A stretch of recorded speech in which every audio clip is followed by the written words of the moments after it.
Hey everyone, my name is Chris. Thanks for watching the video today. Recently, I've been putting up a lot of technology updates that have been pushed out to iDrive 7 late in the fall, early in the winter, that a lot of customers have reached out and talked about how it has improved their lives and things that they have noticed in the vehicle. And there are a couple of general ones, not specific to any, third-party products and services that we offer, but just general vehicle updates that I just wanted to call upon as well, that I think a number of customers have asked for over the years, and BMW is kind of getting around to answering that. So the first item there under the functions and functional improvements we have is the refinements to the lane departure warning feature. So what's been added is a sophisticated detection logic, basically informs the vehicle when it's on a narrow road without a center marking.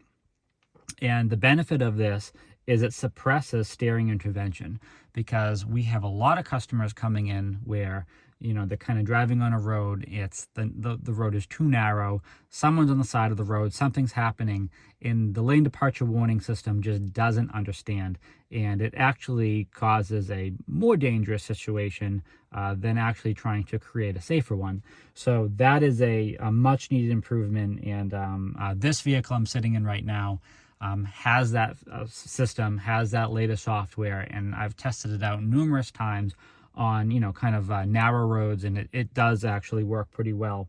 So again, the idea of suppressing the steering intervention is it prevents undesired steering towards the middle of the road, such as when there's oncoming traffic and such things like this. So that's definitely a major major plus there.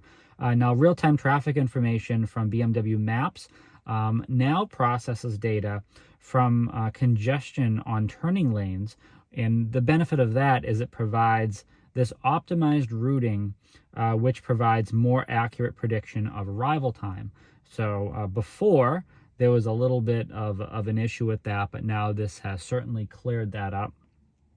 Now, for those with Android smartphones, there is advanced volume control, which is connected to the vehicle via Bluetooth, and an enhanced sound experience for streaming music or podcasts. So hopefully that's a much needed improvement for those users there.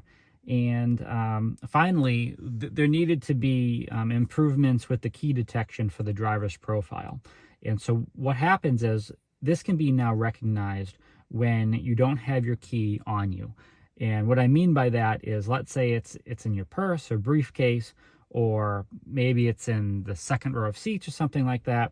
And basically it saves the trouble of you going through and finding this, tapping the right profile and doing all of this. So there was a glitch earlier which prevented this from just kind of working seamlessly. So all these sorts of things have been ironed out. So again, this is basically part of a fall technology update that happened late last fall for our 2022 model year vehicles.